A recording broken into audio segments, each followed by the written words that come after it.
buenos días. Continuamos con el capítulo 9, la sección cuarta, el plan de perdón del Espíritu Santo. Qué secciones tan bonitas nos están tocando, tan llenas de contenido y tan sencillas de entender esta vez. La expiación es para todos porque es la forma de desvanecer la creencia de que algo pueda ser para ti solo. El curso nos está siempre envolviendo en tu hermano no puedes hacer solo nada. Y la expiación es para todos, porque es la forma de desvanecer la creencia de que algo pueda ser solo para ti. Recordar que nosotros nos vinimos a este mundo para ser especiales, diferentes y separados. La expiación nos va a unir a la filiación en un solo ser. Porque es el cometido, cerrar el ciclo de la separación. Por tanto, la expiación ha de ser para todos. Y dice, perdonar es pasar por alto. Mira entonces más allá del error y no dejes que tu percepción se fije en él, pues de lo contrario, creerás lo que tu percepción te muestre. No veas el error, pues si lo miras, creerás que es cierto. Fíjate, solo con mirarlo, creeremos que es cierto. Acepta como verdadero solo lo que tu hermano es si quieres conocerte a ti mismo. Otra vez la palabra aceptar, que ayer estábamos a vueltas con ella, sí que a mí me gusta tanto. Acepta como verdadero solo lo que tu hermano es, su verdad, no lo que aparenta. No lo que aparenta. No aparenta que es cojo, que es ciego, que es bebedor. Eso no es la verdad. Acepta como verdadero lo que tu hermano es si quieres conocerte a ti mismo. Percibe lo que él no es y no podrás saber lo que eres al verlo a él falsamente. Otra vez con el hermano. Recuerda siempre que tu identidad es una identidad compartida y que en eso reside su realidad. Seguimos siendo el Hijo de Dios. Aunque aquí en este mundo de separación nos dividamos en chicos, chicas, mayores, menores, niños, niñas, animales, plantas, yo qué sé. Recuerda siempre que tu identidad es una identidad compartida y en eso reside nuestra realidad. Tienes un papel que desempeñar en la expiación, pero el plan de la expiación en sí está más allá de ti. Tenemos que desempeñar un papel en la expiación. Aceptarla, pero es un papel. Dice, no sabes cómo pasar por alto los errores, pues de lo contrario no los cometerías. No sabes cómo pasar por alto los errores, pues de lo contrario no lo cometerías. El curso te está diciendo, tú no puedes perdonar los pecados pasados por tu cuenta. No sabes cómo pasar los errores. No sabes cómo pasar por alto los errores, pues de lo contrario no los cometerías. No sé por qué la modernidad está ahora con lo de perdónate. Creer que no los cometes o que los puedes corregir sin un guía cuyo propósito es corregirlos no sería más que otro error. O sea, creer que tú te los puedes perdonar por tu cuenta no sería más que otro error. Y si no sigues a ese guía, tus errores no podrán ser corregidos. Como no te unas al guía con mayúscula, al Espíritu Santo, tus errores no podrán ser corregidos. Es una obviedad, pero como hay una tendencia moderna, me perdono, me parece un desconocimiento fundamental y básico de cómo es el perdón y cómo la culpa es que no. Lo explica aquí,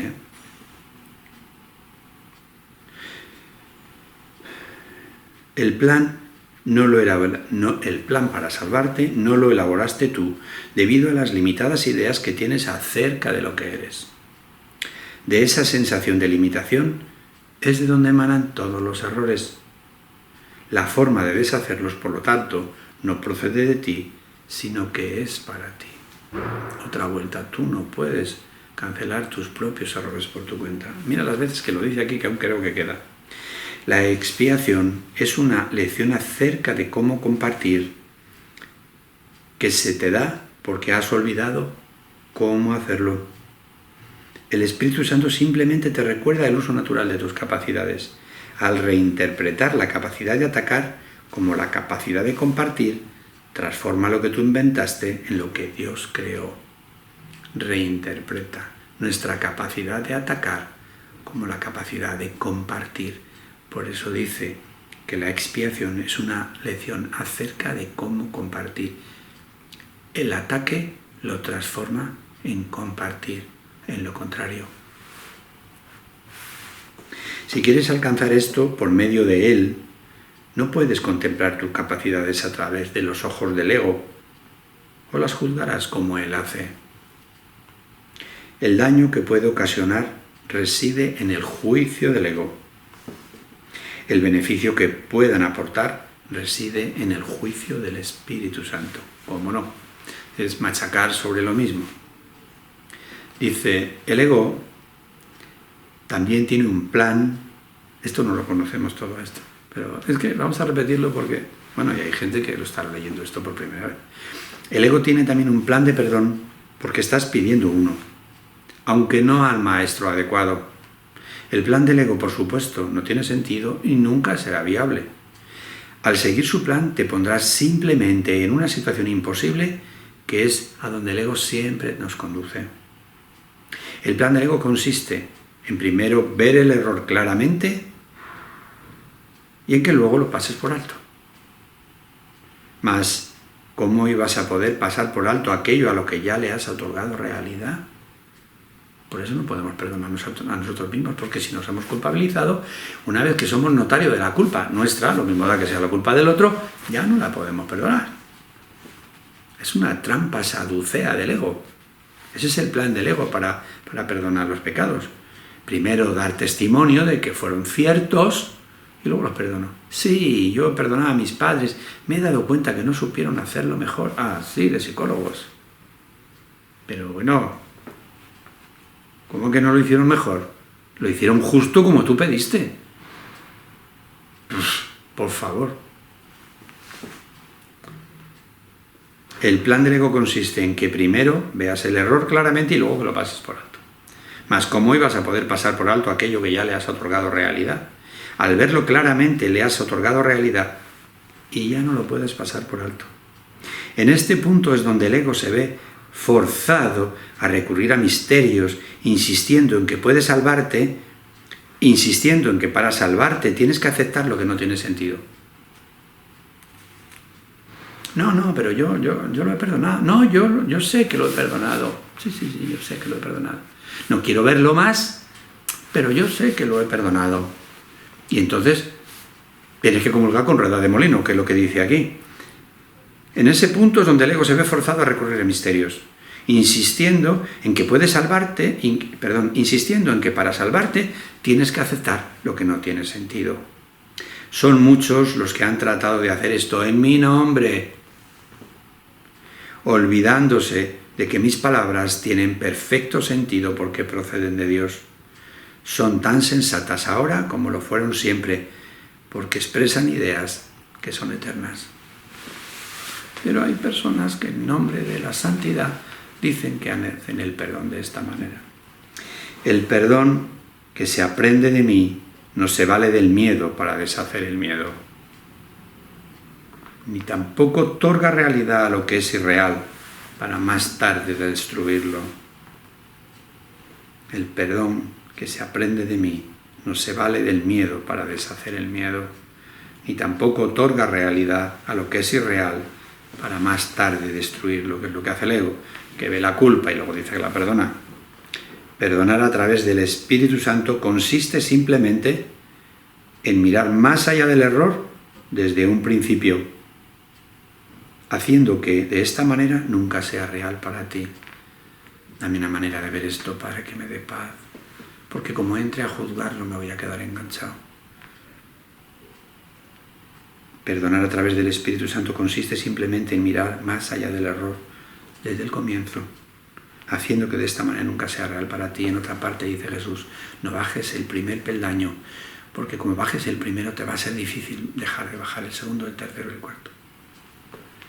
Perdonar a través del Espíritu Santo consiste simplemente en mirar más allá del error desde desde el principio, haciendo que de esta manera nunca sea real para ti.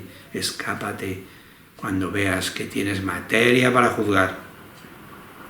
No dejes que ninguna creencia que afirme que el error es real se infiltre en tu mente, o creerás también que para poder ser perdonado tienes que deshacer tú mismo lo que has hecho.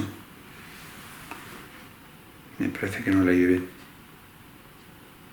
No dejes que ninguna creencia que afirme que el error es real se infiltre en tu mente, o creerás también que para poder ser perdonado tienes que deshacer lo que tú mismo has hecho, que es lo que viene haciendo el ego en esta tendencia que él tiene ahora de perdonarse a sí mismo, que crees que tienes que deshacer tú los efectos de lo que tú mismo has hecho. Lo que no tiene efectos no existe. Y para el Espíritu Santo, los efectos del error son inexistentes. Esto es importante, fíjate, lo que no tiene efectos no existe. Y para el Espíritu Santo, los efectos del error son inexistentes. Es decir, la ruina económica, la salud, la soledad, son efectos de un error que es de una culpa. Entonces, hay un camino para andar diciendo, dame una manera de ver mi enfermedad como tú la ves, una manera de perdonar. Mediante la cancelación progresiva y sistemática, mira esta, mediante la cancelación progresiva y sistemática de los efectos de todos los errores, en todas las partes y con respecto a todo, el Espíritu Santo enseña que el ego no existe y lo demuestra. Mediante la progresiva y sistemática cancelación de los efectos de los errores. Mediante la progresiva y sistemática cancelación de los efectos. Es decir, que el ego cree que el Espíritu Santo es tan poderoso, que lo es, pero no sabe ni cómo, que haciendo un clic tu vida va a cambiar de la noche a la mañana. Pero aquí dice, y lo dice más veces, mediante la cancelación progresiva y sistemática de los efectos de todos tus errores, en un trabajo que tú vas a hacer entregando al Espíritu las diferentes propuestas que el ego nos da para sufrir por sus propuestas de culpa.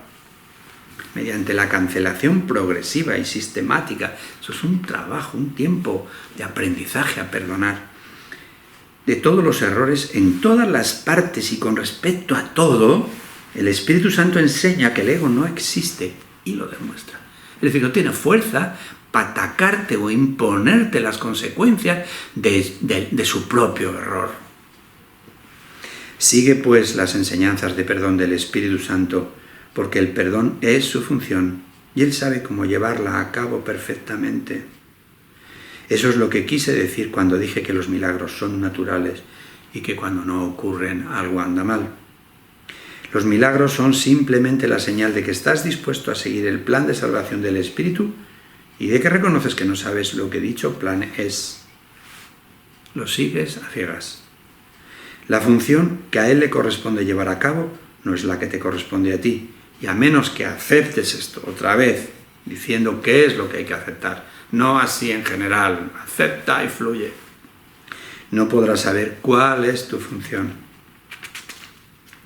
La confusión de funciones es una característica tan típica del ego que a estas alturas ya deberías estar familiarizado con ella. Y yo creo que nada, que mires un poquito y te das cuenta que sí.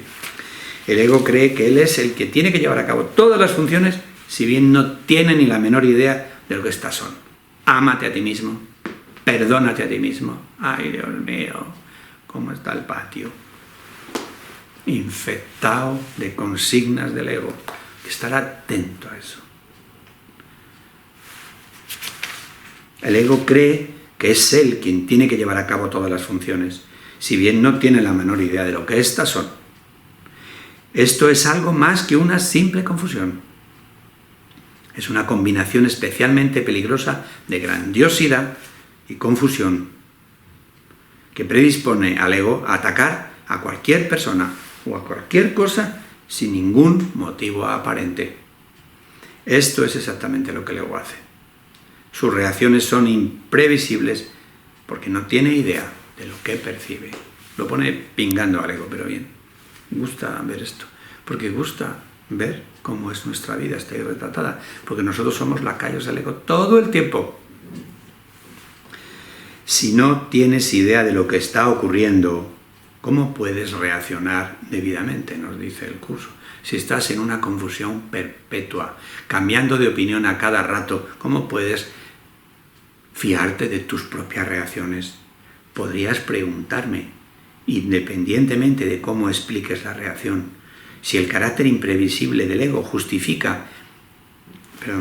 podrías preguntarte, independientemente de cómo expliques la reacción, si el carácter imprevisible del ego justifica que le des un puesto de confianza como guía tuyo.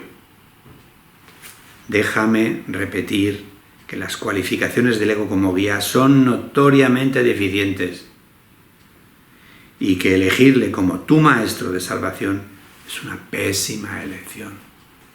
Nosotros no tenemos conciencia ni conocimiento de que sea el ego el que nos maneja, porque está tan oculto que no sabemos que estamos al servicio del ego completamente. ¿Quién que elige un guía completamente demente no puede, por menos que ser completamente demente como él mismo? ¿Quién que elige un guía completamente no puede, por menos que ser? Aquí hay un que sobra. ¿Quién elige un guía? Quien elige un guía completamente demente no puede, por menos que ser completamente demente él mismo. No es cierto tampoco que no te des cuenta de que este guía es demente. Te das cuenta de ello porque yo me doy cuenta y tú lo juzgas siguiendo el mismo criterio que yo. Dice que nos damos cuenta que el ego es demente. El ego vive literalmente del tiempo prestado, mira qué bonito, y sus días están contados. No tengas miedo del juicio final. El juicio final es el final de la separación, sino que por el contrario, darle la bienvenida sin más demora, pues el tiempo de que el ego dispone lo toma prestado de tu eternidad. Esto se entiende. Cuando llegue el juicio final, que ha de llegar porque lo único que está escrito es que esto acaba, el tiempo que nos vamos a entretener hasta que acabe no está escrito. Ni lo que vamos a sufrir no está escrito. Pero que vamos a acabar, vamos a acabar. Por eso el ego vive de tiempo prestado, de descuento. Dice, este es el segundo advenimiento, el cual se concibió para ti de la misma manera que el primero fue creado. En otra parte, o si no ya lo diremos, el primer advenimiento de Cristo es su creación, porque fue cuando llegó. Y el segundo advenimiento de Cristo es cuando su recuerdo vuelve a él. Mira lo que dice, el segundo advenimiento es simplemente el retorno a la cordura. ¿Cómo iba a ser esto temible? ¿Qué podría ser temible sino las fantasías? ¿Y quién recurre a las fantasías, a menos que haya perdido toda esperanza de poder encontrar satisfacción en la realidad? Es indudable, no obstante, que jamás encontrarás satisfacción en las fantasías, de manera que tu única esperanza es cambiar de parecer con respecto a la realidad. Es indudable, no obstante, que jamás encontrarás satisfacción en las fantasías. Dicho desde aquí, lo entendemos perfectamente. Pero muchas veces en el mundo decimos, mira, el encuentro a fulano mejor está de nuevo está ilusionado, de nuevo está metido en el mundo de las ilusiones. Eso nos parece algo bueno. Pero aquí nos dice que nunca encontraremos satisfacción en las fantasías. Únicamente si tu decisión de que la realidad es temible es errónea, puede Dios estar en lo cierto. Ahí nos dice lo que nos pasa. Y yo te aseguro que Dios está en lo cierto. Alégrate, pues, de haber estado equivocado, mas ello solo se debió a que no sabías quién eras. Perdimos el conocimiento de lo que éramos y ya se nos trastornó todo. De haberlo sabido, no te habrías podido equivocar de la misma manera en que Dios no puede equivocarse. Lo imposible solo puede tener lugar en fantasías. ¿Cuántas veces me digo yo esto a mí mismo? Hay cosas que son imposibles. Que un hijo de Dios sea perverso es imposible, y lo vemos. Pues es imposible, aunque lo veamos. Cuando buscas la realidad en ellas no la puedes encontrar. Tiene que ser desde un punto de vista filosófico que te tienes que dar cuenta. Esto no es de Dios, esto no es real. Los símbolos de las fantasías pertenecen al ámbito del ego, y de estos puedes encontrar una infinidad. Mas no busques significado en ninguno de ellos. Están tan desprovistos de significado como las fantasías en las que van entretejidas. Los cuentos de hadas parecen ser muy placenteros o atemorizantes, pero nadie cree que sean verdad. Tal vez los niños crean en ellos y así, por algún tiempo, son verdad para ellos. Mas cuando la realidad alborea, las fantasías desaparecen. Es un lenguaje descriptivo de lo que nos ocurre y lleno de esperanzas. Mas cuando la realidad alborea, las fantasías desaparecen. En el ínterin, no obstante, en el intermedio, no obstante, la realidad no ha desaparecido. Podemos estar entretenidos en fantasías, pero la realidad sigue intacta, al margen de nuestra locura. El segundo advenimiento es la conciencia de la realidad, no su retorno. Yo pondría, el segundo advenimiento es el conocimiento de la realidad, no su retorno, porque la conciencia tiene ahí una connotación del ego. El segundo advenimiento es la consciencia de la realidad, no su retorno. Y acaba con una frase preciosa. Criatura de Dios, mira, la realidad está aquí, te pertenece a ti y a mí y a Dios, y nos satisface completamente a todos. Ser consciente de esto es lo único que sana, porque es la conciencia de la verdad. Criatura de Dios, Jesús hablándonos directamente. Mira, la realidad está aquí, aunque no la veas. Te pertenece a ti, a mí y a Dios. Y nos satisface completamente a todos. Sé consciente de esto. Ser consciente de esto es lo único que sana, porque es la conciencia de la verdad.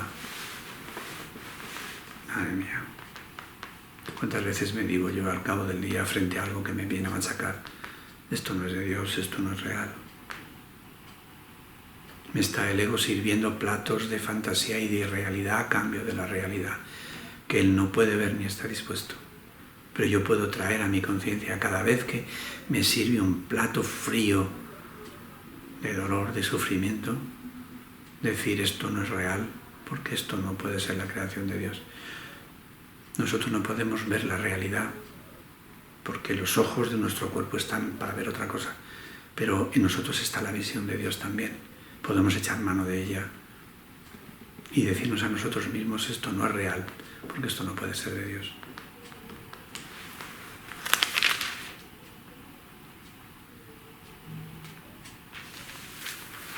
Esto es un caminito de poco a poco que vamos a hacerlo, donde lo decía. Es un caminito en el que nos va a venir algunos momentos de depresión, de desengaño, de frustración, que nos vamos a venir abajo derrotados, pero es un caminito que tenemos que hacer, apoyándonos los unos en los otros. Cuando uno está arriba, el otro está abajo, y haciendo uso de esa afiliación que somos, porque no hay otro camino que el de encontrar la verdad en cada uno de nosotros. Y tenemos al Espíritu en nosotros, sin Él no podemos hacer nada. Por eso se llama hoy la lección el plan de perdón del Espíritu Santo. Os deseo para vosotros, para todos vosotros, un milagro en nombre de Jesús.